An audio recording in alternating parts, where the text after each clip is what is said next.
اللهم صل على سيدنا محمد وعلى ال سيدنا محمد وبارك وسلم الصلاة والسلام عليك يا سيدي يا رسول الله وعلى آلك وأصحابك يا سيدي يا رحمة للعالمين السلام عليكم ورحمة الله تعالى দস্তরখানে খাওয়াজগানের দস্তে খাদেগান প্রোগ্রামে এখানে আমরা যারা আছি যারা এই প্রোগ্রাম দেখবেন সবাইকে আমরা আন্তরিক মোবারকবাদ জানাই।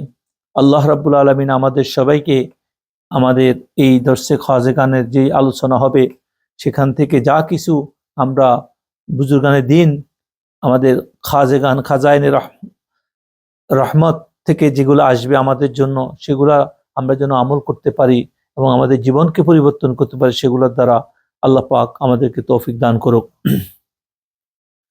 আজকের যে বিষয় হযরত ইয়াহিয়া মনরি রহমতুল্লাহ আলাই লেখছেন সেটা হলো আমাদের ভিতরে বিভিন্ন রকমের ভূত, আমাদের ভিতরে বিভিন্ন রকমের ভূত আছে, মূর্তি আছে। তো এই ভূতগুলা কি আর এই ভূতগুলা থেকে আমরা কিভাবে নাজাত পাইতে পারি এবং এই ভূতগুলা থাকার কারণে যে অন্যান্য মখলুক যারা, যেটা হাদিসের ভাষায় বদনজর বলা হয়েছে, এখানে ইনসানেরও বদনজর লাগে, জিনেরও বদনজর। আমরা শুধু মানুষের নজর লাগে মনে করি, শুধু মানুষের দ্বারা নজর লাগে না, এটা জিনদের দ্বারাও লাগে। তো আমরা শুরু করি প্রথমে আমাদের ভিতরে ভূতগুলা কি কি। হযরত ইয়াহিয়া মনরি রহমতুল্লাহ আলাই উনি একটা বুজুর্গের শায়ের দিয়া একটা কবিতা দিয়া তিনি শুরু করছেন। তিনি যেখানে বলতেছেন যে তুমি মূর্তির সম্মুখে মাথা ঠুকাইতে ঠুকাইতে ললাট কপাল ফুলাইয়া ফালাইয়াছ, মানে কপালের মধ্যে আমরা কি দাগ দাগ দিয়া দিছি। এই অবস্থায় আর কতদিন তুমি নিজেকে মুসলমান দাবি করিবে? তো এখানে তিনি বলতেছেন তার ভাষায়, ও ভাই, যে প্রত্যেকটা মানুষের বিভিন্ন রূপের কারণে মহামনীষী মহাবুজুর্গ যারা জ্ঞানী ব্যক্তি পৃথিবীতে আসছেন তারা বলতেছেন, ইনি বলতেছেন মনীষী সুফিয়ায়ে কেরাম বুজুর্গানের দিন জ্ঞানী ব্যক্তিদের বাণী হলো 3 রকমের ভূত সাধারণ আম মানুষের মধ্যে আছে। কয় রকমের ভূত? 3 রকমের ভূত।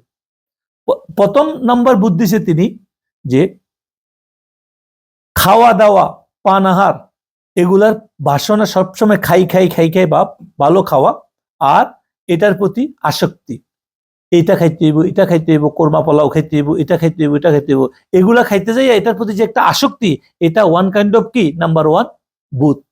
আর নাম্বার 2 ভূত বলছে তিনি, যেটা 2 নম্বর সেটা হলো মানুষের যৌনতা, যৌন অঙ্গের উত্তেজনা, কামভাবের উত্তেজনা, কাম উত্তেজনা, রাত দিন এক নারী এক পুরুষের প্রতি, পুরুষ নারীর প্রতি, মানে তাদের মধ্যে যে একটা কাম উত্তেজনা যেটাকে বলা হয় সেটা, এবং সেটার প্রতি মোহ, সর্বাবস্থায় সেটার অন্ধকারে ডুবি থাকা। তো এটা নাম্বার 2 ভূত। আর নাম্বার 3 ভূত সম্পর্কে তিনি বলছেন স্বামী স্ত্রীর একে অপরের প্রতি ভালোবাসা, সন্তানদের প্রতি ভালোবাসা, অন্ধের মতো ভালোবাসা, এটা নাম্বার 3 ভূতের মধ্যে। সাধারণ মানুষের কথা বলছে তিনি। এরপরে তিনি আবার আসছে বিশিষ্ট যারা খাস মানুষ তাদের জন্য তিনি বলতেছেন, তাদের জন্য নাম আরো 3টা আছে। এখানে আসি, এই 3টার মধ্যে প্রথমটা তিনি বলছেন প্রাচুর্যের মোহ, ধন সম্পদ দুনিয়ার মধ্যে যে চাচ্ছিল্য আসা, সেটার মোহের মধ্যে ব্যস্ত থাকে তারা। আর নাম্বার যেটা এখানে নাম্বার 2 সেটা হলো মর্যাদা, পদ, মানে ক্ষমতা, পদ, মর্যাদা, সম্মানের মোহ, এটা হলো নাম্বার 2। আর নাম্বার 3 হলো দুনিয়াবী সাজসজ্জা, সৌন্দর্য, দামি পোশাক, দামি বাড়ি, দামি গাড়ি, দামি সব ডিজাইন করার জন্য সে সর্বক্ষণিক মোহের মধ্যে থাকা।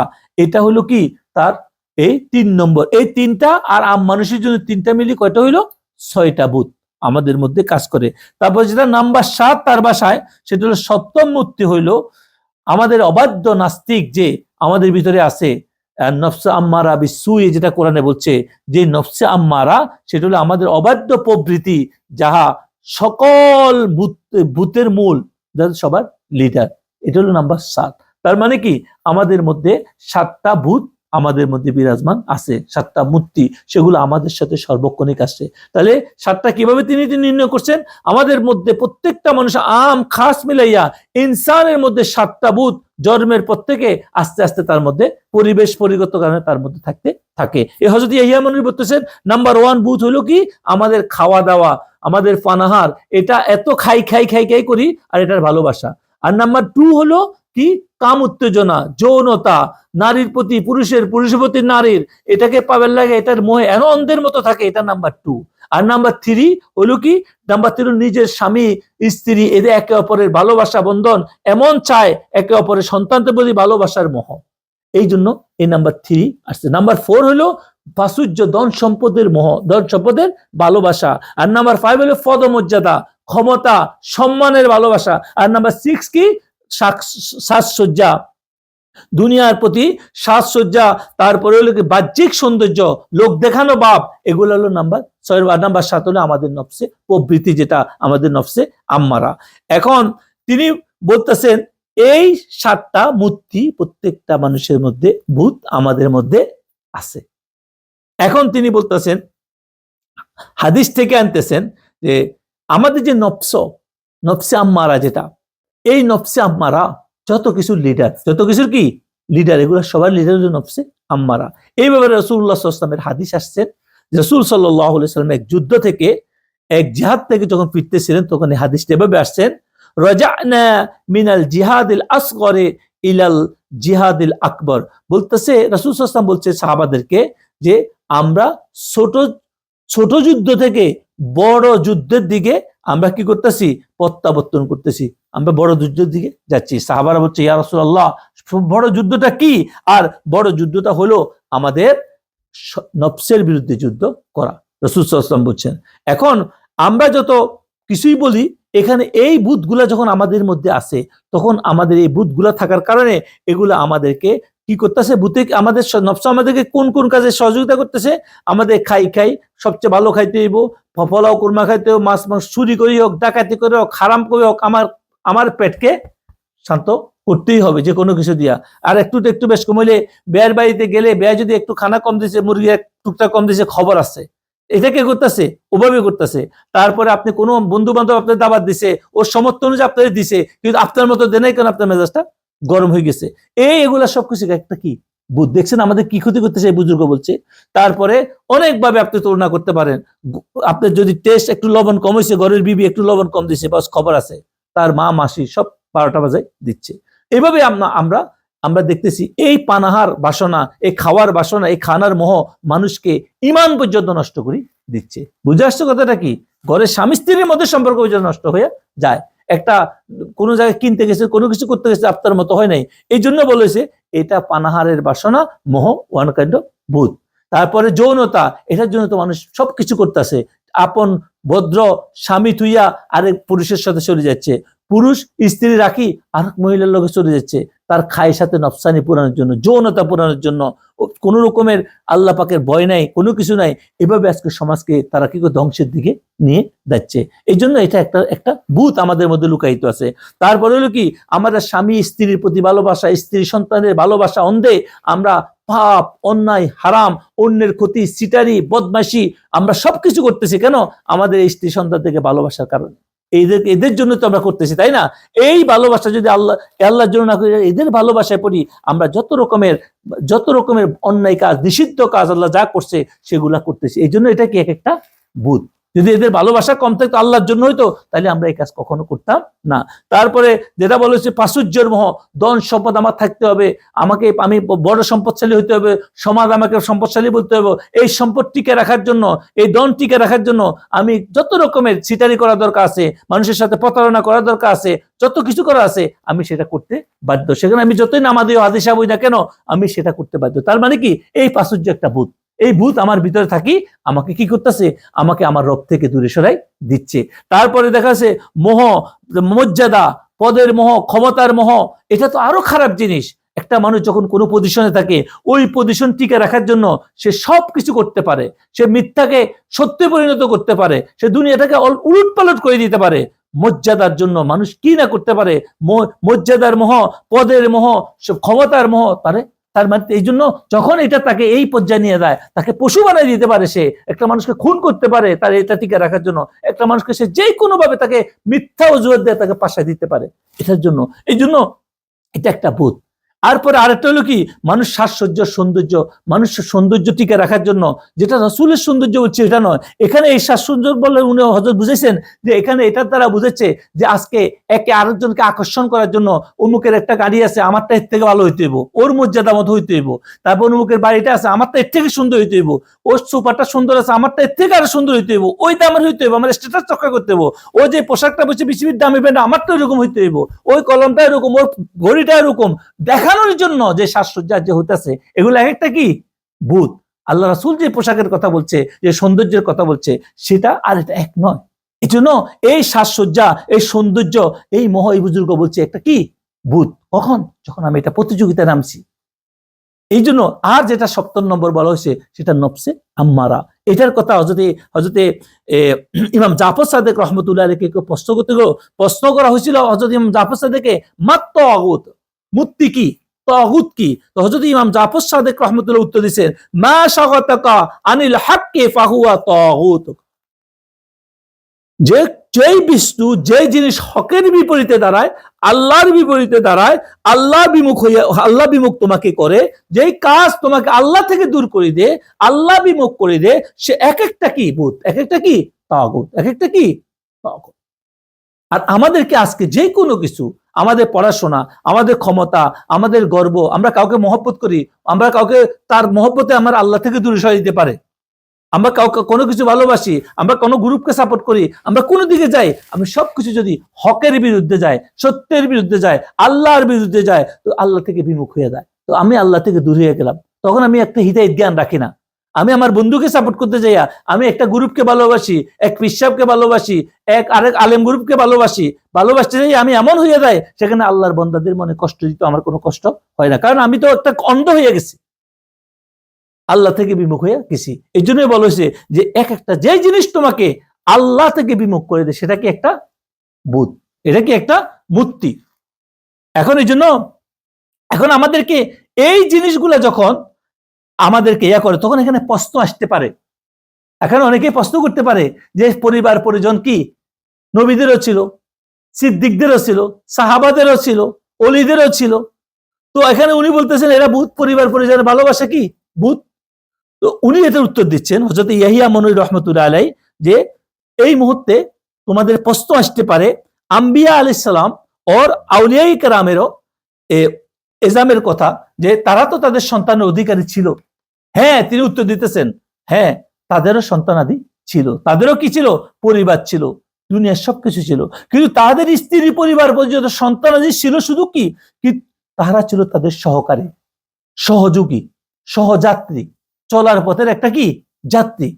তারা কখনো তাদের অভিষ্ট লক্ষ্য, তাদের মুখ্য উদ্দেশ্য ছিল না। বুঝে আসছে কথাটা, যে প্রত্যেক নবী রাসূল অলিদের বিবি বাচ্চা সন্তান ছিল, তাদের ভালোবাসা ছিল, কিন্তু তারা এই জন্য আল্লাহ সৃষ্টি হিসাবে আল্লাহ তাদের সহযোগী এবং সহযাত্রী বানাইছে।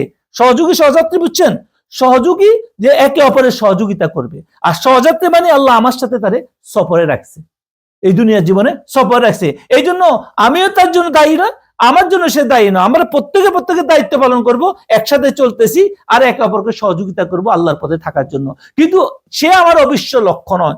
এর জন্য আমার সবকিছু করতে হবে অন্ধের মতো, এদেরকে ভালো রাখার জন্য আমাকে চুরি, ডাকাতি, মিথ্যা, প্রতারণা সবকিছু করতে হবে, সেটা এখানে বলা হয়। আর যখন আমি এদেরকে ভালো রাখার জন্য আমার মনে করি এদের জন্য আমি সবকিছু করতে, সন্তানদের জন্য, বিবির জন্য, স্বামীর জন্য, আমি যখন অন্যের সাথে আল্লাহর কালাম, আল্লাহর যাওয়া কথা থেকে বলি মিথ্যার আশ্রয় নিচ্ছি, প্রতারণার আশ্রয় নিচ্ছি, তখন কি হয়ে গেল, এই সন্তান সন্ততির ভালোবাসা কি হয়ে গেল, একটা ভূত হয়ে গেল। এই জন্য নবী রাসূলদের সন্তানাদি ছিল, বিবি ছিল, অনেকে প্রশ্ন করতে পারে এগুলো তো আল্লাহই বলছে, কিন্তু না, আল্লাহ ওদের তো ওরা সবাই তোমার একটা সহযোগী, সহযাত্রী, এটাই বুঝাচ্ছে।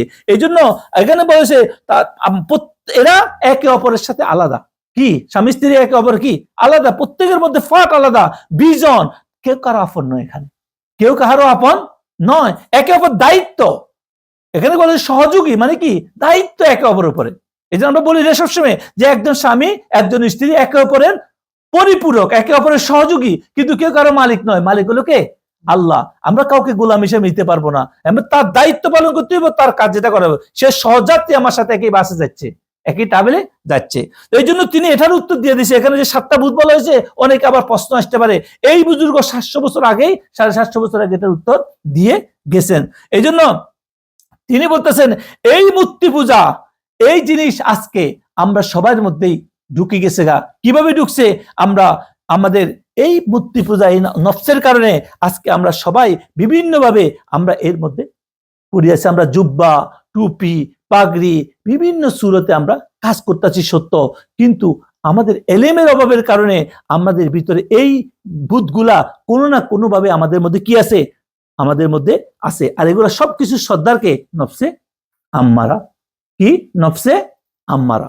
নফসে আম্মারা বিসুই, যেটা এটা, এগুলো সবকিছু তো এই জন্য আজকে যে আলোচনা, এই ভূতগুলা নিয়ে আলোচনা হয়েছে। এরপরে আমরা এটা যে বিষয়টা আসছে সেটা হলো যে এখানে এটা থেকে আমরা মুক্তির রাস্তা কি, নাজাতের রাস্তা কি, এই ভূতগুলা থেকে মুক্তির রাস্তা কি, এই ভূতগুলা থাকার কারণে আমরা কি কি মুসিবতের মধ্যে আছি। তো এই জন্য প্রথমত আসি, যখন আমরা বলতে ইমাম জাফর সাদিক রহমতুল্লাহ আলাইহি বলছেন, যখন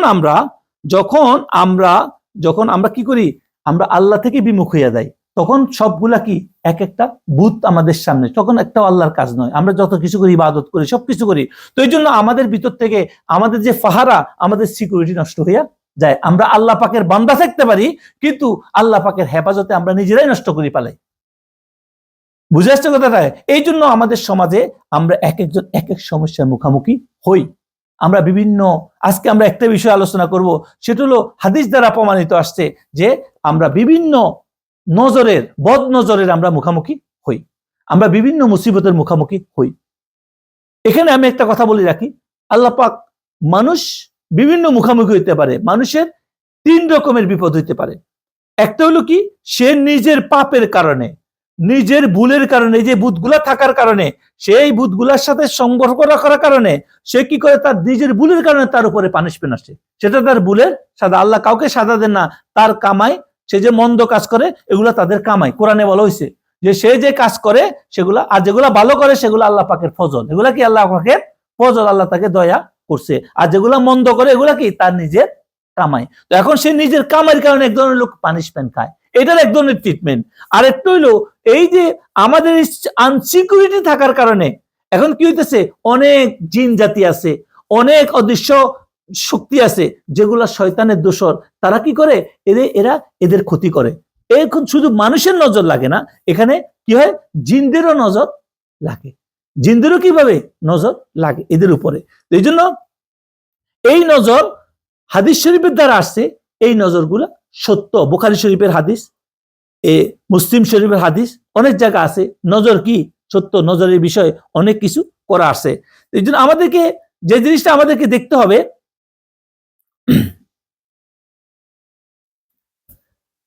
আমরা অনেকেই জানি জিনের নজর কিভাবে দিবে। যখন আমি আমার ভিতরে এই ভূতগুলো আছে, আমি দুনিয়ার লালসে চলতেছি, আমি হারাম হালালের বেদ বিচার করতেছি না, আমি যৌনতার পিছিয়ে দৌড়াচ্ছি, আমি আমার মতো চাচ্ছি, সবকিছু আমার মতো হইতে হইব, বউ বাচ্চার প্রেমে পড়ি, আমি এমন কিছু অন্ধের মতো ক্ষমতার মোহে, প্রাচুর্যের মোহে, সাজসজ্জার মোহে আমি সর্বক্ষণই ব্যস্ত আছি। তখন এই সুযোগ এরা কি করে কাজগুলা করে, এরা রূপের গুণে কাজগুলা করে। এরা কি করে, আমি সঠিকভাবে রাসূলুল্লাহ সাল্লাল্লাহু আলাইহি ওয়াসাল্লামের দেওয়া শিক্ষা মতে আমি আমলগুলা করি না, মসনুন দোয়াগুলা পড়ি না, আমি নিজেকে সর্বক্ষণিক ওযুর সহিত রাখি না, আমি হারাম হালাল বেদ বিচার করি না, আমার জীবনটা গান্দা। তখন আমি কি করি, আমি আমার মতো করি, আমি যখন চলি, তখন এরা আমার সাথে একাত্রিত হয়ে যায়। রাসূলুল্লাহ সাল্লাল্লাহু আলাইহি ওয়াসাল্লাম বলছেন, তোমরা যখন ঘর দেখো সালাম দাও, তোমরা যখন খানা খাও দোয়া পড়ো বিসমিল্লাহি ওয়ালা বারাকাতিল্লাহ, তোমরা যখন একে অপরকে দেখো সালাম দাও, তোমরা যখন গোসল করতে যাও দোয়া পড়ো, তোমরা যখন টয়লেটে যাও দোয়া পড়ো। ওই দোয়াগুলা দেওয়া আছে, মসনুন দোয়াগুলা সবগুলো। আমরা অনেকে টয়লেটে যাওয়ার দোয়া তো জানি না, তারপরে আমরা পানি খাওয়ার সময় দোয়া পড়তে বলছে। তারপরে আমাদের অনেকগুলো এই শিক্ষাগুলো, মাসনুন দোয়াগুলো আল্লাহ রাসূল কেন শিক্ষা দিচ্ছেন, রাসূলুল্লাহ সাল্লাল্লাহু আলাইহি ওয়াসাল্লাম হাদিস দ্বারা প্রমাণিত। এই জন্যই বল, কিন্তু আমরা এগুলা করি না। না করার কারণে কি হয়, আমাদের উপরে এদের নজর লাগে। নজর কিভাবে লাগে? আমরা তো সিকিউর না, আমাদের দরজা খোলা, আমরা একটু তো এই বুথগুলো আমাদের সাথে আছে। দ্বিতীয় নম্বর, আমরা যখন নিষিদ্ধ সময়গুলোতে আমরা চলি অন্ধকারে রাত্রে, হাদিস দ্বারা প্রমাণিত আছে যে যখন সন্ধ্যা হয়, সন্ধ্যার আগে কি করে তোমরা দরজাগুলা বন্ধ করে দাও, বিসমিল্লাহ বলি। আর ওই সময় বাচ্চাদেরকে বাইরে খেলতে দিও না, দৌড়াদৌড়ি করতে দিও না। আর কি করো, মহিলাদেরকে বলেছে তোমরা ঢাকি চলো ওই সময়গুলাতে, কারণ ওই সময় শয়তানগুলোকে ছাড়ি দেওয়া হয়। রাসূলুল্লাহ সাল্লাল্লাহু আলাইহি ওয়াসাল্লাম বলছে। আমাদের সূরা ফালাকের মধ্যে আল্লাহ পাক বলতেছে, কুল আউযু বিরাব্বিল ফালাক মিন শাররি মা খালাক ওয়া মিন শাররি গাসিকিন ইযা ওয়াকা। আল্লাহর কাছে পানা চাও সকালবেলা ভোরে ভোরে শয়তান থেকে, আর সৃষ্টির যত ক্ষতি ওদের থেকে, তারপরে সন্ধ্যার সময় যে শয়তান বার ওদের থেকে, গাসিকিন বলছে। তো এখন আমরা কি করি, এগুলোর প্রতি আমাদের কোনো খবর থাকে না। এই জন্য আমাদের কেন এই সময় যদি একটা মানুষ যদি সঠিক দোয়া পড়তো, মসনুন দোয়াগুলা পড়তো, কোরআন এবং হাদিস দ্বারা যে হেফাজত করার জন্য, এটাকে বলো হেসার করার জন্য পড়তো, তাহলে হাদিসের মধ্যে আছে রাসূলুল্লাহ সাল্লাল্লাহু আলাইহি ওয়াসাল্লাম বলছে যে তোমরা সূরা ইখলাস, কুল হুয়াল্লাহ, সূরা ফালাক, সূরা নাস, বুখারী শরীফে একবারের কথা বলা আছে, আবু দাউদ শরীফ অন্যান্য হাদিসের মধ্যে আছে তিনবার করে পড়ো, হাতের মধ্যে ফু দাও, ফু দিয়ে গাকে বন্ধ করি, তারপরে তোমরা রাত্রে শো এবং সকালে বাইরেতে যাও। তারপর আয়াতুল কুরসি পড়ার কথা বলা হয়েছে। তারপর তৃতীয় কলমা লা ইলাহা ইল্লাল্লাহু ওয়াহদাহু লা শারীকা লাহু ওয়া আশহাদু আন্না মুহাম্মাদান আবদুহু ওয়া রাসূলুহু। আরো অনেক দোয়া আছে আমাদের মুসলিম দোয়া, যেগুলো আমরা আলোচনা করে দিব। এগুলা পড়ার মাধ্যমে কি হয়, সংখ্যা বলা হয়েছে রাসূল সাল্লাল্লাহু আলাইহি ওয়াসাল্লামের পক্ষ থেকে। এখন আমরা আসতেছি, তাহলে এগুলা কিভাবে হয়? এই নজরগুলো যখন আমি আনসিকিউর, আমি যখন রাস্তায় চলি, কোনো জায়গায় একাকিত্ব চলি, কোনো জায়গায় কোনো দিকে চলতে যাই, তখন কি হয়, এগুলা আমাদেরকে বিভিন্নভাবে আমরা সমস্যার মুখে। যদিও আমাদের সমাজে এগুলা প্রচলিত নাম কি, বাতাস আছে, বাতাস লাগছে, আলগা সমস্যা, উপরি সমস্যা, এগুলো এক এক অঞ্চলে এক এক সমস্যাতে আছে। কিন্তু আসলে এগুলা দিয়ে মানুষ একদম ব্যবসা করতেছে। কিন্তু আমরা যদি সাবধান হইতাম, এগুলোর সম্বন্ধে অনেকে মানেই না। কিছু হইলে মনে করে যে আমার কে করছে, আমার পরিবারে কেউ করছে, আমার শ্বশুর বাড়িতেই করছে, মা হইলে কবে শ্বশুর বাড়িতে করছে, আর নানার বাড়িতেই করছে। এইভাবে একটা সমাজের মধ্যে পেতনা লাগাই রাখছে। কিন্তু আসলে আমার ভিতরে যে ভূতগুলো আছে, আমার ভিতরে যে সমস্যাগুলো আছে, ওগুলো আছে হয়, কিন্তু আমরা যে এই জিন জাতি আমাদের ক্ষতি করে, সেটা আমরা ভুলে গেছি। কেন করে? আমি সিকিউর না, আমি আমল করি না। এই জন্য বদনজরের ব্যাপারে তো আমরা আগেই বলছি, রাসূল সাল্লাল্লাহু আলাইহি ওয়াসাল্লাম বলছে বদনজর সত্য। তারপরে আরেকটা হাদিস আসছে আবু দাউদ শরীফের হাদিস, সেখানে বলছে বদনজর এমন এক জিনিস যেটা রাসূলুল্লাহ সাল্লাল্লাহু আলাইহি ওয়াসাল্লাম আমার উম্মতের ব্যাপারে আল্লাহ যে ফয়সালা এবং তকদিরের পরে আমার উম্মতের বড় অংশ মৃত্যুর মুখোমুখি হবে বদনজরের কারণে। কে বলছে কথা? বদনজর এত খারাপ জিনিস, বলছে ফয়সালা এবং তকদিরের পরে যে অধিকাংশ উম্মত মৃত্যুর মুখোমুখি, সেটা বদনজরের কারণে। এটা আবু দাউদ শরীফের মধ্যে হাদিসটা আসছে হাসান সনদে। এখানে আমাদের এই বিষয়ে অনেক সতর্ক হওয়া দরকার। আমাদের ভিতরকে আগে বুথগুলা বাইর করতে হবে, এবং বুথগুলা বাইর করার পরে আমাদেরকে সতর্ক হইতে হবে। প্রতিদিন আমাদের আমলগুলা করতে হবে, যে আমলগুলো আমাদের আল্লাহ রসুল থেকে শিক্ষাপ্রাপ্ত, বুজুর্গানের দিন থেকে আসছে যে বিষয়গুলা, সেগুলা দিকে করার জন্য। এই জন্য আমাদেরকে দেখতে হবে যে কিভাবে আমাদের জিনের সমস্যাগুলো লাগে। অনেকে প্রশ্ন করতে পারে, এই জিনের সমস্যাগুলো লাগার জন্য আমরা যখন একাকিত্ব চলি, রাস্তায় চলি, বিভিন্ন জায়গা দিয়ে চলি, যেখানে জিনেরা থাকে সেখানে তারা খাড়া থাকে, আমরা তো দেখি না, বাচ্চারা চলে, আমরা চলি, বিভিন্ন মানুষ মেয়েরা চলে, তখন কি করে তারা ওখানে দাঁড়িয়ে থাকে, এবং আমরা না দেখার পরেও তারা কি করে ওইদিকে, আমরা যখন তাদের মধ্যখান দিয়ে চলি, তাদের গা ঘেঁষে চলি, তখন তারা আমাদের দিকে নজর দেয়, তারা আমাদের বিভিন্ন দিকে করে। আর বাচ্চারা তখন সন্ধ্যার সময় বাইরে বা অন্য সময় বাইরে দৌড়াদৌড়ি করে, তারপরে জানালা খোলা রাখে, ওগুলার সময় ওই সময় বন্ধ সময়গুলোতে যখন তারা করে, তখন তারা কি করে, রাসূল সাল্লাল্লাহু আলাইহি ওয়াসাল্লামের হাদিস দ্বারা তোমরা সন্ধ্যার সময় যত জানালা বন্ধ করো, বাচ্চাদেরকে বাইরেতে দিও না, কারণ এই সময় শয়তানকে ছাড়িয়ে দেওয়া হয়। তাহলে আল্লাহ রাসূল সতর্ক করে গেছে, আমরা এই ব্যাপারে কোনো সতর্ক নাই। এক তো আমাদের ভূতগুলোর কারণে আমরা সতর্ক নাই, দ্বিতীয় হলো কি, আমরা এইভাবে আমরা সতর্কতার মধ্যে আমরা কোনো কাজ করি না। এই সমস্ত কারণে কি হয়, আমাদের মধ্যে নজর লাগে। এই জন্য অনেকে প্রশ্ন করে, এগুলো আবার কি, এগুলো বিশ্বাস করে না, এই বিশ্বাস করে না তার ব্যাপার, কিন্তু এটা হাদিস কোরআন দ্বারা প্রমাণিত। তাইলে আমরা এখন কি করলাম, আমাদের এই জন্য আমরা যে বদনজর, সেটা শুধু মানুষ করে না, কারা করে, জিনেরাও করে। কারা করে, জিনেরাও করে।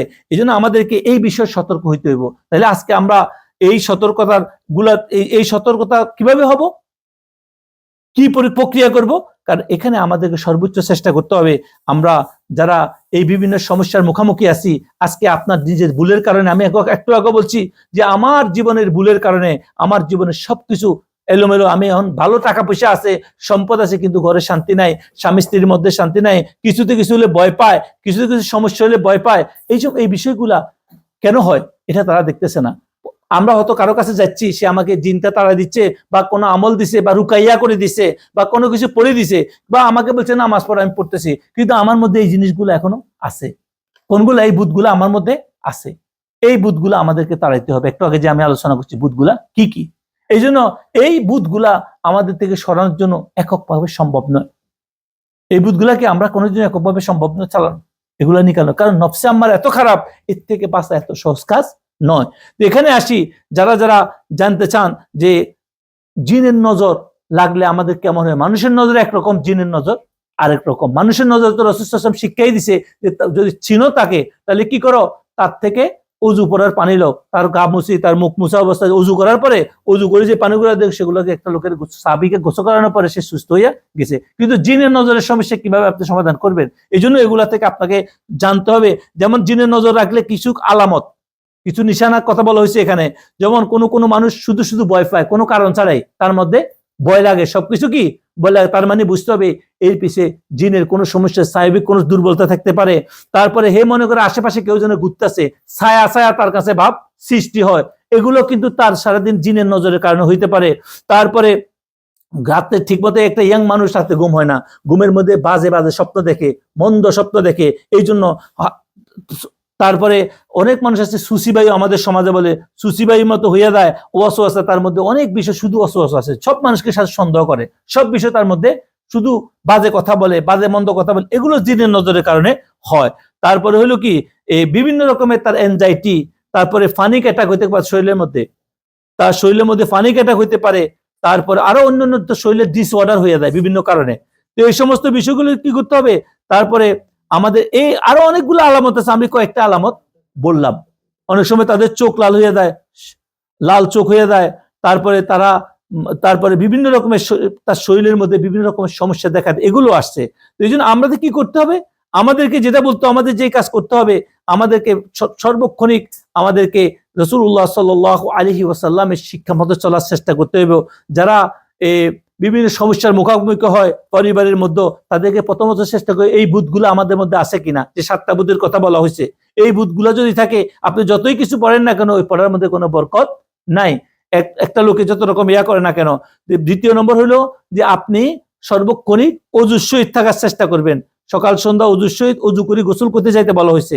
হাদিস শরীফের মধ্যে আছে, যখন আমরা বেডে যাই, তখন মুসলিম শরীফের হাদিস, বেডটাকে কইছে ঝাড়ু, একটা কাপড় দিয়ে হইলো ঝাড়ু দেওয়ার জন্য, অপরিষ্কার এলোমেলো বিছনার মধ্যে শুইতে রাসূলুল্লাহ সাল্লাল্লাহু আলাইহি ওয়াসাল্লাম নিষেধ করছে। তারপরে আপনি কমাস কম সূরা ইখলাস, সূরা ফালাক, সূরা নাস পড়ি, হাতের মধ্যে দম দিয়া গা মুছি, তারপরে বিছনায় ডাইন কাত হইয়া রাসূল যে শিক্ষা দিয়েছে সেভাবে শোয়ার চেষ্টা করেন, গোসল করার চেষ্টা করেন পবিত্র পানি দিয়া। তারপরে আপনি যে সমস্ত কোরআনে কারীমে যে সমস্ত আয়াতগুলা আল্লাহ রাসূল সাল্লাল্লাহু আলাইহি ওয়াসাল্লামের থেকে আসছে, সেই সমস্ত সকাল সন্ধ্যা যে সমস্ত আয়াতগুলা পড়তে বলা হয়েছে, সেই আয়াতগুলোর দিকে আপনি গুরুত্ব দিতে হবে। আমরা সাধারণত যে সমস্ত আয়াতগুলা পড়ি, সেই আয়াতগুলোর দিকে ইয়ে করে পড়তে হবে, যেগুলো আমরা আপনি শিক্ষার চেষ্টা করবেন। অনেক দোয়া আছে, হাদিস দ্বারা প্রমাণিত আছে, কোরআন আয়াতের দ্বারা প্রমাণিত আছে। তো এই জন্য এগুলা সহিহ হাদিস দ্বারাও আছে, সাথে আমাদের বুজুর্গরাও করছে। আর আমাদের বুজুর্গানের দিন, খাস করে যারা আউলিয়া ইকরামদেরকে ফলো করি, তারা সর্বক্ষণিক তাদের যে ওজিফাগুলা, সেগুলোর দিকে খেয়াল করতে হবে।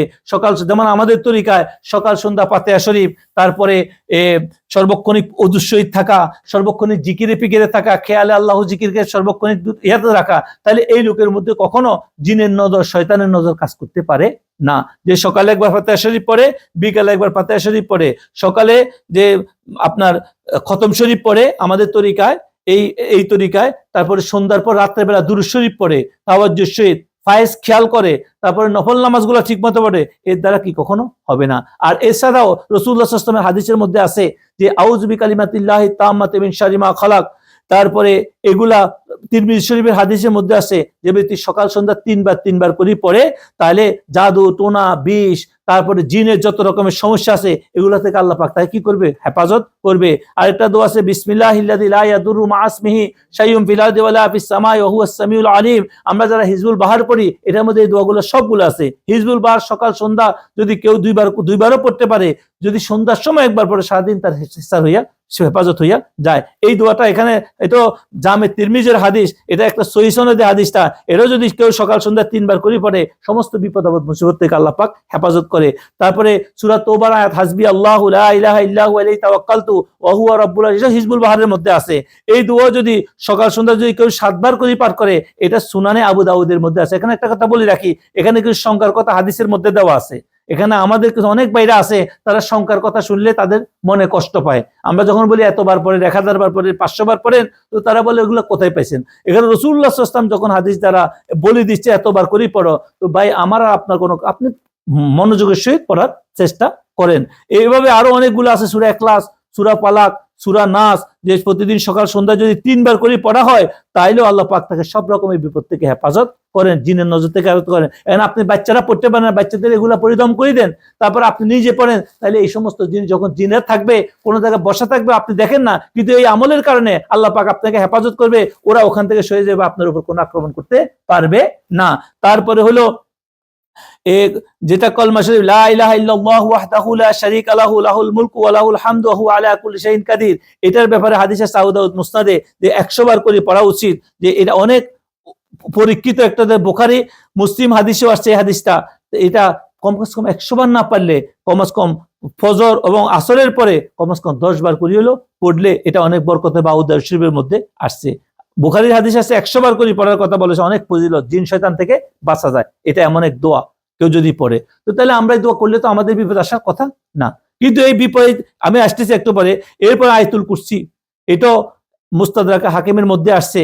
তারপরে এই সমস্ত বিষয়গুলোতে ইয়া করতে হবে। কিন্তু আপনি যত দোয়া পড়েন, দোয়া কখন কাজ দিবে? যখন আপনি এই মুখটা হালাল কামাই করে খাবেন। আপনি যখন পেটের নেশায় পড়ে থাকেন, তখন হারাম হালালের 1 নম্বর বুত কি বলছি না, পানাহারের খাওয়ার প্রতি ভালোবাসা, তো এর মোহ, তো এটা কি হয়, এটা অন্ধক বানায় ফেলে, হারাম হালাল বিচার করে না। তো যখন একটা লোকে হালাল হারাম খাবে, তখন তো তার এই দোয়া পড়লেও কোনো কাজ হচ্ছে না। এই জন্য তাকে প্রথমে এই বুধগুলা তার থেকে, এই যে আমরা পানাহারের ভালোবাসা, কাম উত্তেজনা, যৌনতা, পরিবারের প্রতি ভালোবাসা, পদমর্যাদার ভালোবাসা, সম্পদের ভালোবাসা, সাজসজ্জার ভালোবাসা, এই নফস, এগুলা যদি বাদ না দিতে পারি, আপনি যতই আমল পড়েন না কেন, সেটা দ্বারা কোনো বরকত পাচ্ছে না। যখন এগুলোর দিকে যুগ চেষ্টা করবেন, এগুলো করার চেষ্টা করবেন, তখন আল্লাহ পাক আপনাকে, এছাড়া আরো কিছু কাজ করলে আমরা আমাদের পরিবার বাঁচি যাবে। কিভাবে?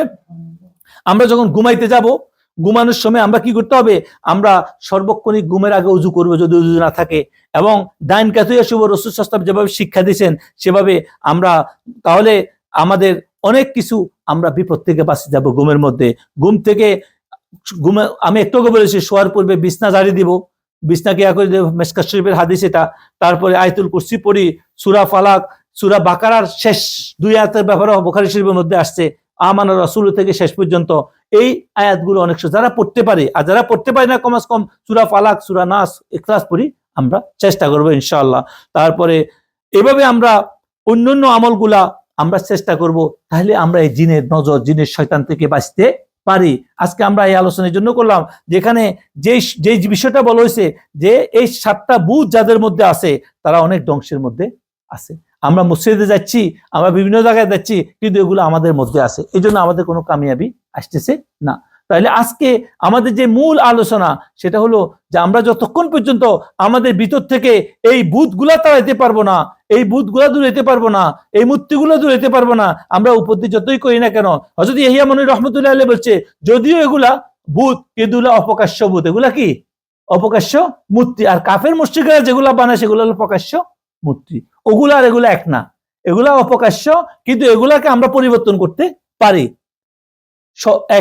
আল্লাহ রাস্তা চলতে পারি, এগুলো এক একটা খানা পিনা কমাইতে পারি, আল্লাহ যে রসুল যেভাবে শিক্ষা দিছে, আমরা আমাদের যৌনতা যেটা আমরা রসুল যেভাবে শিক্ষা দিয়েছে, বিয়ে শাদীর মাধ্যমে স্বামী স্ত্রী একে অপর হক আদায়ের মাধ্যমে আমরা এটাকে সমাধান করতে পারি।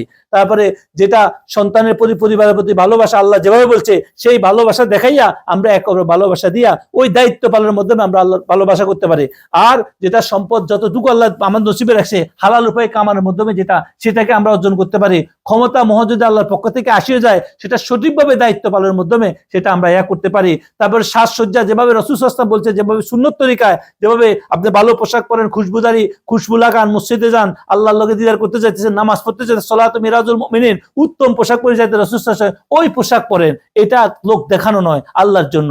তারপর আপনার নফসের আম্মারা থেকে আস্তে আস্তে কোনো বুজুর্গানে দিলে তাওয়াজ্জু নিয়ে আস্তে আস্তে আমলের মাধ্যমে এটাকে নফসে মুতমাইন্নাতে পরিণত করেন। তাইলে এখানে একটা বুতুয়ার থাকবে না। কিন্তু আমরা এটা যতক্ষণ পর্যন্ত সমাধান করতে পারবো না, ততক্ষণ পর্যন্ত আমি কোনো কামেল মোকাম্মেল হাতে তাওয়াজ্জু নিতে পারবো না, ততক্ষণ পর্যন্ত এটা দ্বারা। উনি লাস্টে বলছে একটা কথা, সেটা হলো যে যত রকমের এই পৃথিবীতে আমরা সবাই বলি পালাই যে এই পৃথিবীতে যে আমরা মনে করি একজন ফির হওয়া, একজন মুরিদ হওয়া, একজন শায়েখ হওয়া, একজন সুফি হওয়া, একজন জাহেদ হওয়া, একজন আবেদ হওয়া এত সহজ কাজ নয়। বর্তমান সমাজে 1900 বছর আগে বলছে, বর্তমান সমাজে সবাই নিজের সুফি দাবি করেন, পীর দাবি করেন। অনেক জায়গায় দেখেন সবাই প্রতি মহল্লায় মহল্লায় পীর ফকির সুফির কোনো অভাব নাই, জাট পুকারের কোনো অভাব নাই, মালানার কোনো অভাব নাই, মোল্লার কোনো অভাব নাই, শায়েকের কোনো অভাব নাই। কিন্তু কামেল মুসলমান, কামেল পাওয়া অনেক কঠিন কাজ। বর্তমান সময় সবাই নিজের কামেল দাবি করতেছে, কিন্তু কামেল পাওয়া কি অনেক কাজ। যদিও 1000, 2000, 1 কোটিতে একজন পাওয়া যায়, তো সেটা অনেক কবির। এই জন্য আমাদেরকে চেষ্টা করতে হবে যে এখানে আমাদের যে তার কথা হইলো যে একটা হাদিস আনছে তিনি, ইয়াতি আলান নাস জামানুন ইউসাল্লি ফিল মাসাজিদি ওয়া লাইসা ফীহি মুসলিম।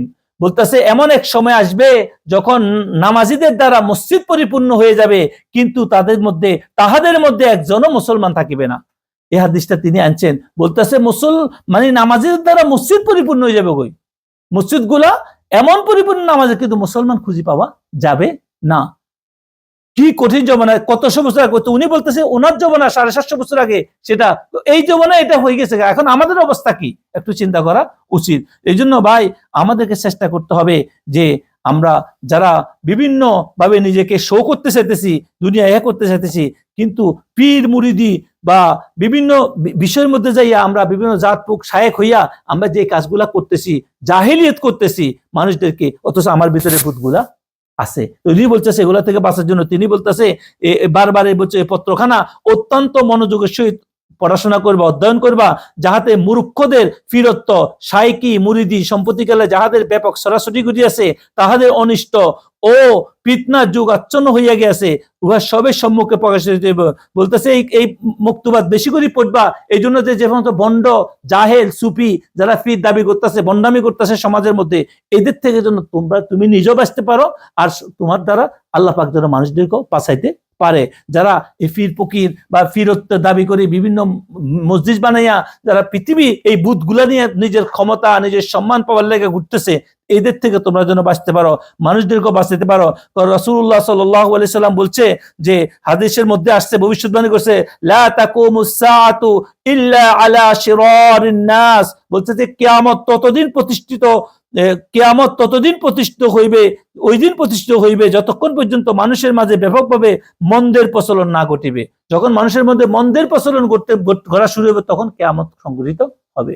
তার মানে কি, এমন নিঃসন্দেহ এই দুনিয়ার মধ্যে এখন মন্দের প্রচলন বেশি, একে অপরের প্রতি আশ্বাস। এই জন্য আমরা যারা এই লাইনে সুফি লাইনে আউলিয়াদেরকে ভালোবাসি, আমাদের সতর্ক হইতে হইব। সবাই পীর দাবি করলে, সবাই সুফি দাবি করলে তো অনেক কিছু হলে হবে না। যদি এই 7টা বুথ তার মধ্যে থাকে, তাহলে সে কখনো সুফি হইতে পারে না। সে পেট ভরি খায়, পরিবারের মহব্বতের মধ্যে আছে, মানুষের মধ্যে আছে, সে কামনা বাসনা, তার যৌনতার দিকে ব্যস্ত আছে, সে দুনিয়ার প্রচুর্যের মোহে ব্যস্ত আছে, সে ক্ষমতার মোহে ব্যস্ত আছে, সে সাজসজ্জার মধ্যে ব্যস্ত আছে। তখন দেখতে হবে যে এটা কি জন্য করতেছে। যদি কাজটা যে আমি একটুকু বলেছি, যদি এটা আল্লাহর জন্য করে, যদি সে সবকিছু আল্লাহর হুকুমের মধ্যে হয় তাহলে সে সাহিত্য হইতে আসে। যদি সে আল্লাহর মধ্যে না থাকে, আমরা যে মধ্যখান থেকে যে জিনিসটা আনছি সেটা হলো আমাদের এই অসতর্কতার কারণে, আমাদের এই অসাবধানতার কারণে, আমরা ভূত থাকার কারণে আমরা আল্লাহ থেকে বিমুখ হয়ে গেছি। আল্লাহ থেকে বিমুখ হওয়ার কারণে যেই জিনিস আমাদেরকে আল্লাহ থেকে বিমুখ করে সেগুলো একটা কি ভূত। এখন আমরা একটু খুঁজে দেখি, আপনিও খুঁজে দেখেন, আমিও খুঁজে দেখি যে আমরা তো প্রত্যেক কাজে আল্লাহ থেকে বিমুখ। আমরা যদি আল্লাহ থেকে বিমুখ না হইতাম তাহলে আমাদের নামাজের মধ্যে বরকত হইতো, আমাদের দোয়ার মধ্যে বরকত হইতো, আমাদের কোরআন তেলাওয়াতের মধ্যে বরকত হইতো, আমাদের সর্বক্ষেত্রে বরকত হইতো। আমরা প্রতিটা মুহূর্তে হাহাকারের মধ্যে আছি। আমরা নামাজ পড়ার পরে অভিযোগ করতেছি, আমরা নামাজ পড়ি আসিও করতেছি আমার এই সমস্যা, অথচ আমি আল্লাহর কাছে নামাজের মধ্যে আমি আল্লাহর কাছে দাঁড়ায় দাঁড়ায় ইয়াকা নাবুদু ওয়া ইয়াকা নাস্তাইন বলে আসছি, একটু পরে আসছি আমি অভিযোগ করতেছি সর্বক্ষণই, হায় হায় আমি কোথায়, এই আমার কিছু হইলো না, একে অপরের কাছে অভিযোগ করতেছে। তো এটা কি? এটার মানে হইলো আমি রবের ইচ্ছায় সন্তুষ্ট নয়, আমার এই বুধগুলো আছে। এই জন্য আমাদেরকে সর্বোচ্চ চেষ্টা করতে হবে যে আমাদের ভিতরে আল্লাহ বিমুখিতা আছে সেটা দূর করতে হবে। ওটা দূর করার মাধ্যমে আমাদের দুনিয়াবি যত বিপদ আপদ সেগুলো থেকেও বাঁচতে পারি, আসতেছে কিয়ামতের পরে সেগুলো থেকেও বাঁচতে পারি, আখিরাতে যে আযাব সেটা থেকেও বাঁচতে পারি। দুনিয়ার জীবনে যদি সুখ কামনা করি তাহলে আল্লাহর ইচ্ছা নিজেকে রূপান্তরিত করতে হবে, আল্লাহ যেভাবে চায় সেভাবে আমাদেরকে ইয়া করতে। আমার জীবনে যে ভুলগুলো আছে, আমি একটাকে বলছি মানুষের জীবনে 3টা পরীক্ষা, এটা বলে আজকে আমাদের প্রোগ্রাম এখানে শেষ করব। 3টা পরীক্ষা মানুষের জন্য হয়। প্রথমত একটা মানুষ তার জীবনের ভুলের কারণে, তার কর্মের কারণে, মন্দ আমলের কারণে, মন্দ চলার কারণে, এই ভূতের কারণে চলার কারণে তার জীবনে বিপদ নামিয়ে আসে। তার জীবনে কি আসে? বিপদ নামিয়ে আসে। এখন তার ব্যবসা বাণিজ্য, কাজ কারবার, পরিবার সব ক্ষেত্রে দেখা দেখি তার ছেলে নষ্ট হয়ে গেছে, ছেলে পঙ্গু হয়ে যায়, বোর সমস্যা, তার সমস্যা একটার পর একটা লাগিয়ে থাকে। কিন্তু সে ফুজুরের কাছে দৌড়ায়, মোল্লার কাছে দৌড়ায়, ফিরের কাছে দৌড়ায়, অমুকের কাছে দৌড়ায়, কিন্তু সে তার ভুলগুলো একটু দেখতে চেষ্টা করে না। যদি সক্কানি কোনো কামেলের কাছে তো তিনি তাকে বলতো, বাবা তুমি তোমার জীবনের কোনো কর্ম এমন হইতেছে যে তোমার কারণে তোমার কামাই, তোমার ঘরের মধ্যে যে বড় বড় সৌন্দর্য বাড়ি করছো, এই যে কত কিছু করতেছো, বড় ইন্ডাস্ট্রির মালিক, বড় ফ্যাক্টরির মালিক, বড় ক্ষমতার মালিক, বড় টাকা তোমার ব্যাংকে পড়ে দিয়েছে, তার মানে এখানে কোনো মিথ্যার আশ্রয় নিছ, সিটারের আশ্রয় নিছ, আল্লাহ পাকের নাফরমানির আশ্রয় নিছ। তুমি কোন সরকারি কর্মকর্তা ছিলা, তো তোমার যে বেতন সে থেকে বেশি তুমি অন্যভাবে ঘুষ খাইয়ে কামাইছো। তুমি কোনো ক্ষমতায় ছিলা, অবৈধ উপায়ে তুমি হাজার হাজার কোটি টাকার সম্পদের মালিক হইছো। তুমি কোন জায়গায় কোনো পজিশনে ছিলা, সেখানে তুমি সিটারি করে ওটা থেকে কামাইছো। আজকে এটার পরিণতি তোমার উপরে আসছে। আজকে তুমি এই জন্য আল্লাহর কাছে ক্ষমা চাও, যাদের লোক অপরাধ করছো সেগুলো ওদেরকে দাও, রাষ্ট্রের সম্পদ রাষ্ট্রকে ফেরত দাও, তুমি আল্লাহর কাছে ক্ষমা চাও, তাহলে হয়তো আল্লাহ তোমার পরিবারের জীবনে আল্লাহ চাইলে আবার শান্তি ফিরে দিবে। কোন বাবা, কোন পীর, কোন দুনিয়ায় তোমার এই কাজে কিছু করার ক্ষমতা রাখবে না, কারণ তোমার অপরাধে তোমার উপর সাজা আসছে। বুঝে আসছো কথা? আজকে মানুষ আউলিয়া কেরাম হেকমত অবলম্বনে কেন? এই জন্য যখন সে একটা লোক আসে বিপদ নিয়ে, সে ঘুষ করো, সুদ করো, বাজে লোক, তারা আশ্রয় দিয়ে তার মধ্যে এই সৃষ্টি করে যে তুমি যে কাজগুলা করছো এই কাজগুলা কি ভুল করছো। এখন তোমার কাজ হলো এগুলা মানুষের কাছে যে ক্ষমা চাও, ও আপেস করো, দুনিয়াতে যতক্ষণ আছো এটার মধ্যে। এই কাজ করার জন্য সুফিয়া কেরাম বলছে মন্দ লোক আসতো তার জায়গা দিয়া, তার ভিতরে আল্লাহর ভয় সৃষ্টি করো, এসে যে কাজ করছে সেটার জন্য সে লজ্জিত এবং সেটার জন্য দুনিয়াতে থাকলে সমাধান করতে পারে। তাহলে প্রথম নম্বর যেটা আমার অপরাধে আমার বিপদ আসবে পরিবার, সেটার জন্য আমাকে কি করতে হবে? আল্লাহর কাছে তওবা পড়তে হবে, ইস্তিগফার পড়তে হবে, কান্নাকাটি করতে হবে এবং নাফরমানের জন্য ক্ষমা চাইতে হবে। আল্লাহ চাইলে সেটা কোনো মানুষের পক্ষে সম্ভব না সেটাকে কিছু করা, তার কামাই, তার কি কামাই। আর দ্বিতীয় নম্বর যেটা, সেটা হলো দুনিয়ার জীবনে দুশ্মন লাগিয়েছে শয়তান। কে লাগিয়েছে? ইবলিস। আল্লাহ বলছে আমার বান্দা তুই কোনো ক্ষতি করতে পারবি না। এখন মানুষের যখন জিন শয়তান, খবিশ শয়তান, জাদু টোনা বিভিন্ন ভাবে দুশ্মন আছে, তো এরা একটা মানুষের উপর অন্যায়ভাবে জুলুম করে। কি করে? একটা সাধারণ মানুষ, সে বেহোশ, তার কোনো খবর নাই, তো তার উপরে জুলুম করতেছে, সে জানেও না, সে তো আল্লাহর ইবাদতের মধ্যে তার মধ্যে কোনো কমি আছে। এখন সে কি করে? সে করে। তো এই কারণে এই লোকটার উপর যদি কোনো হয়, তাহলে কোনো আল্লাহওয়ালা ব্যক্তি, আমেল ব্যক্তি, কোনো ভালো ব্যক্তি যদি সে চায় এই লোকের খেদমত করতে পারে। যেরকম একটা ডাক্তার একজনের ট্রিটমেন্ট করে, একজন ডাক্তার কি করে? একজন ট্রিটমেন্ট করে, আর ট্রিটমেন্টের সেই জন্য একটা ফি নেয়। এই জন্য সে মস্ত অতটুকু ফি নেয় যতটুকু যেন জুলুম না হয় একটা মানুষের উপরে, একটা মানুষের খেদমত করতে বলা হয়েছে। ওভাবে যদি কোনো মানুষ যদি আল্লাহর কালাম শিখি, রুকাইয়া করে, কোনো কিছু করে, রাকি বলা হয়, যারা দম করে তাদেরকে রুকাইয়া বলা হয়, বা আউলিয়া ইকরাম আল্লাহ রসুলের শিক্ষা পদ্ধতিতে যে সমস্ত যে সহি কোরআন এবং হাদিস দ্বারা যে সমস্ত জিনিস দ্বারা বাচ্চাদের জন্য, মাদের জন্য যে সমস্ত তাবিজাতের কথা বলা হয়েছে, সেখানেও যেগুলা কোনো রকমের শিরকি কোনো কিছু নাই, এরকম বিষয় হাদিস দ্বারা প্রমাণিত আছে, যেগুলা অনেকে বিতর্ক করে, কিন্তু যেগুলো আমাদের সুফি আউলিয়া কেরাম বুজুর্গানে দিন দিছে, এই সমস্ত বিষয় তখন দেওয়া যাবে যাতে একটা মানুষের উপকার হয়। কখন? যখন সেকেন্ড স্টেপে কারো উপর জুলুম করা হয়েছে, জিনের দ্বারা, জাদুর দ্বারা অন্য মানুষ ক্ষতি করতেছে। আর তৃতীয় যেটা, এটা তো সমাজে নাই বললেই চলে, সেটা কি? সেটা হলো আল্লাহর পক্ষ থেকে পরীক্ষা। আরে আল্লাহর ওলি যারা হয়, কোনো মানুষ হয়, তারা তো আল্লাহর পরীক্ষা হাত দিবে কোনো? আল্লাহ যারা টেস্ট করে, আল্লাহ যদি পরীক্ষা করে, সেখানে তো সে খুশি হওয়া উচিত। আমাদের এমন যোগ্যতা কি হয়েছে আল্লাহ আমাদেরকে পরীক্ষা কারো করলে তো সে খুশি হওয়া উচিত, কারণ সে মালিক। বুঝে আসছে কথাটা? এই জন্য আল্লাহর পরীক্ষা এত সহজ কাজ নয়। আমরা সবাই মনে করি আমরা একে বকা আল্লাহর পরীক্ষা, সাবধান ছুটি, আরে এত সহজ নয়। আল্লাহর পরীক্ষা তো নবীদের জন্য, আর তারা মাসুম জন্মকথা হবে, তাদেরকে আল্লাহ পরীক্ষা করেছে আমাদের জন্য, ওলিদের জন্য। এটা আমাদের মতো গুনাহগারদের জন্য আবার কি? তৃতীয়টা হইতে পারে, আল্লাহ যদি পরীক্ষা করে তাহলে এটা কিভাবে মোকাবিলা করতে হবে? সবরের সাথে। ইন্নাল্লাহা মা'আস সাবিরিন। যদি আল্লাহর পক্ষ থেকে থাকে, তার কোনো অপরাধ করে নাই, সে কোনো কিছু করে, তারপর তার বিপদ মুসিবত কোনো কারণে কোনো, আল্লাহ নিজে করতেছে কোরআনের মধ্যে, বিসমিল্লাহির রহমানির রহিম, ওয়ালানাবলুওয়ান্নাকুম বিশাইইম মিনাল খাউফি ওয়াল জুই ওয়া নাকসিম মিনাল আমওয়ালি ওয়াল আনফুসি ওয়াস সামারাত ওয়া বাশশিরিস সাবিরিন। আল্লাহ পরীক্ষা করব কইছে, ওয়ালানাবলুওয়ান্নাকুম খাউফ বিশাইইম মিনাল খাউফি ওয়াল জুই ওয়া নাকসিম মিনাল আমওয়ালি ওয়াল আনফুসি ওয়াস সামারাত। আল্লাহ বলতেছে তার উপর্যঙ্ক ব্যক্তির মৃত্যু দিয়ে দেবে, ফসল নষ্ট করে দিয়ে দিবে। তার পুরো আয়াতটা যদি আপনারা পড়ে সূরা বাকারার মধ্যে আছে, এরপরে আল্লাহ বলতেছে সুসংবাদ ওদের জন্য। তার মানে কি? আল্লাহর পরীক্ষা আসলে আল্লাহ বলছে সুসংবাদ কাদের জন্য? ধৈর্যশীলের জন্য। তাহলে 3 নম্বরটা আসলে কি করতে হবে? ধৈর্যশীল হইতে হবে। তাহলে প্রথমটা কি? তওবা ইস্তেগফারের মাধ্যমে, তাকে গাইডের মাধ্যমে, তার অপরাধ থেকে আর জীবনে না করার মাধ্যমে, সে ভুল কামাইছে, ভুল খাইছে, এগুলো বাদ দেওয়ার মাধ্যমে সে বাঁচতে পারে। কোনো বাবা, কোনো দম, কোনো কালাম, কোনো কিছু এগুলা থেকে বাঁচাতে পারবে না। তার তওবা তারে করতে হবে, তারে করাইতে হবে। দ্বিতীয়টা, কোনো বাবা, কোনো পীর ও মুর্শিদ, কোনো বুজুর্গ দোয়া করলে হতো, তার কোনো সিস্টেম বাতা দিলে, আমল করলে, জিন দুয়াই দিলে, তার ভিতর থেকে সমস্যাগুলো সমাধান করে দিলে আল্লাহ পাক তাকে সমাধান করবে, যেমন একজন ডাক্তার ট্রিটমেন্ট করে। এটা শরীয়ত এবং হাদিস দ্বারা প্রমাণিত। রাসূল সাল্লাল্লাহু আলাইহি ওয়াসাল্লাম সাহাবীরাও দম করতে রুকাইয়া করছেন, এরকম হাদিস আছে, প্রমাণিত আছেন। তো এই জন্য, আর তৃতীয়টা, আমাদেরকে ধৈর্যশীল হইতে হবে, আল্লাহর ইচ্ছাকে মানিয়ে নিতে হবে। তো আজকে যে মওযু, সেটা হলো আমাদের ভিতরে ভূতগুলা, এই ভূতগুলার কারণে আজকে আমাদের যত ধ্বংস, এই ভূতগুলো আমাদের মধ্যে থাকার কারণে আজকে আমরা অনেক ধ্বংসের মুখোমুখি আছি। এই ভূতগুলো আমাদের থেকে নিজেকে সরাইতে হবে। আর আমাদের যে সমস্ত নজর লাগে, আজকে আমরা জিনের নজরের কথা বলছি, কারণ জিনেরা কিভাবে নজর দেয়, এগুলো থেকে আমাদেরকে বাঁচার চেষ্টা করতে হবে। আল্লাহ রাব্বুল আলামিন আমাদের ভিতরে যত ভূত আছে এগুলা দূর করে দিয়া আমাদেরকে, আল্লাহ পাকের যত অদৃশ্য সিন, যত রকমের শয়তান আছে, এগুলা থেকে আমাদেরকে, আমাদের পরিবার, আমাদের সাথে সবাইকে হেফাজত করুক, আমিন।